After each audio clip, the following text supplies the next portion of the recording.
Will Shaw, un jeune homme d'affaires entrepreneur, se rend en Espagne pour passer des vacances avec ses proches. Son père, Martin, critique d'art réputé, l'accueille à l'aéroport, malgré leur relation tendue. Sur le chemin du yacht, il se conteste à propos de l'attention constante que Will porte à son téléphone portable. Arrivé sur le quai, la mère de Will accueille un invité, et la famille élargit avec les voiles, en prévision d'une escapade relaxante.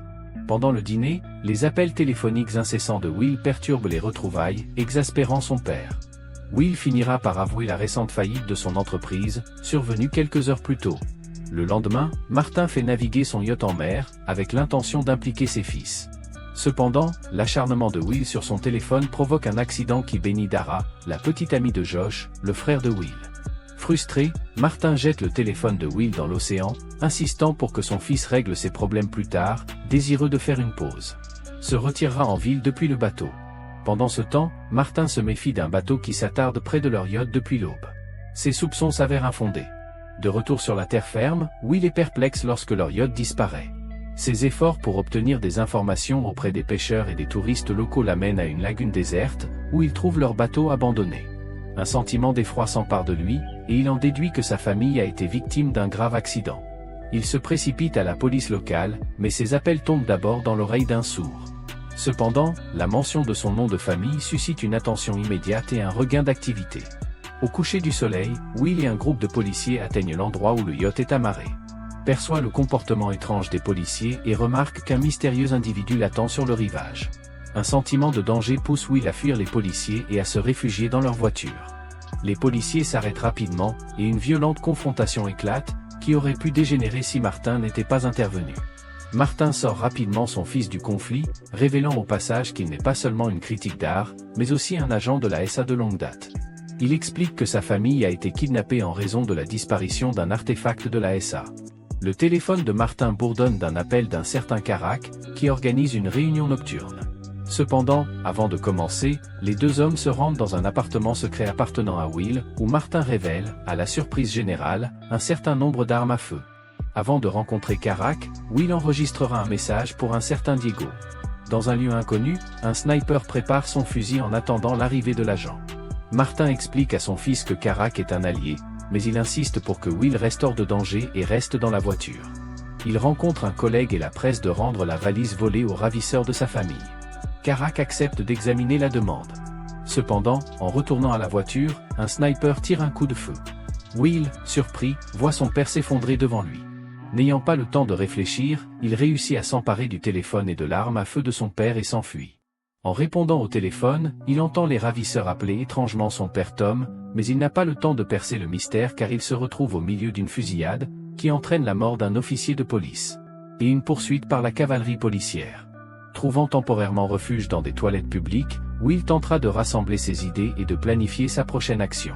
Son plan consiste à demander de l'aide à l'ambassade, ce qui implique de maîtriser une garde. Cependant, la conversation avec l'agent spécial à l'ambassade n'aboutit pas, l'ambassade n'a aucune relation de travail avec Martin.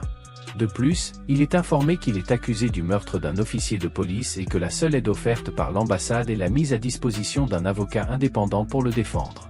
Le comportement de l'avocat change à la suite d'un appel téléphonique, et il demande à Will de rencontrer quelqu'un en bas. Jean Carac, un mercenaire, l'attend et l'invite à monter dans sa voiture.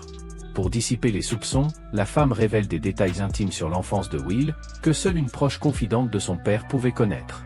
Elle admet avoir orchestré le meurtre de Martin, mais elle se justifie en affirmant que la trahison de Martin lui a forcé la main.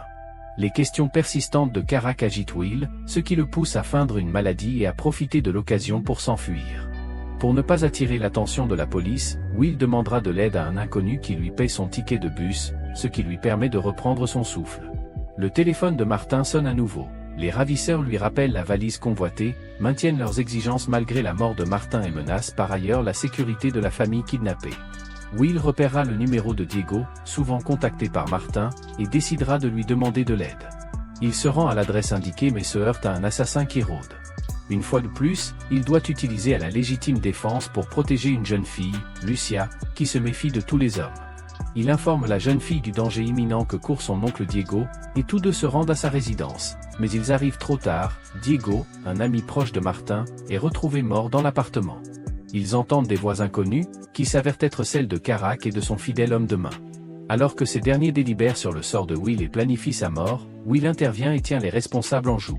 Il tente d'obtenir des détails sur la disparition de sa famille, mais Lucia, furieuse, interrompt l'échange, permettant à Carac de s'emparer d'une arme à feu. Le duo est contraint de s'enfuir par un toit et de descendre en rappel sur des câbles pour éviter d'être capturés. Après un atterrissage brutal, les habitants les trouvent à se cacher, ce qui leur permet d'échapper à Carac, qui persiste dans ses tentatives pour éliminer Will, le définir comme un témoin inutile. Lucia découvre que Will a été blessé par balle et l'emmène dans le studio d'art d'un ami, où il perd connaissance, accablé par la douleur. Cependant, Lucia et son ami parviennent à soigner sa blessure. Lorsqu'il reprend connaissance, Lucia exige de savoir dans quelle situation Will l'a impliqué. Elle est surprise de voir une photo du père de Will et avoue sa familiarité avec Tom. Déconcerté que Will l'appelle Martin, Will suppose que la jeune femme était peut-être l'amante de son père, mais Lucia précise que Martin était bien son père, issu d'une liaison extra-conjugale avec sa mère. Extra-conjugale avec sa mère.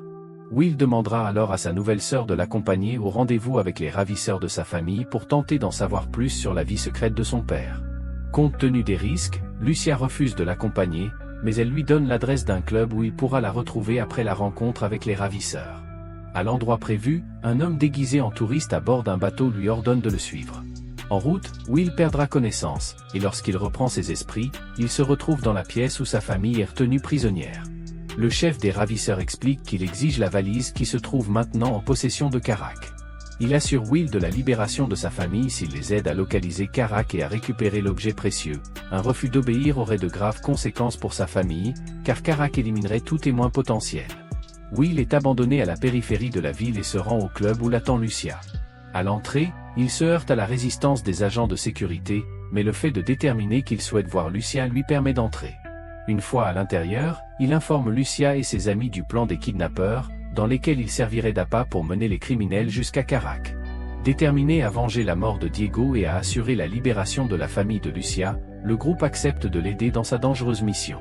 Les amis utilisent stratégiquement une carte de crédit, sachant que Carac ne tardera pas à les retrouver grâce à cette piste. En effet, l'homme de main de Carac se présente au club, où les amis de Lucia l'invitent cordialement à discuter. Participera également à la discussion et parviendra à extraire les informations nécessaires. Il ordonne ensuite à ses amis de laisser l'homme de main s'échapper pour pouvoir le suivre dans l'espoir de localiser Carac. Par hasard, l'homme de main le conduit dans un parking souterrain, l'endroit prévu pour la livraison de la valise. Le duo est rejoint par des membres du gang, qui ont l'intention d'intercepter la valise. L'un d'eux s'introduit discrètement dans la voiture de Lucia pour l'avertir de leurs intentions. Une autre tente de convaincre Will de se mettre à l'abri, mais celui-ci reste déterminé, jusqu'à ce qu'il découvre où se trouve sa famille. Leur discussion animée crée par inadvertance une agitation, alertant Carac de leur présence. Après avoir éliminé ses associés, elle s'empare de la valise et tente de s'enfuir, déclenchant une violente fusillade.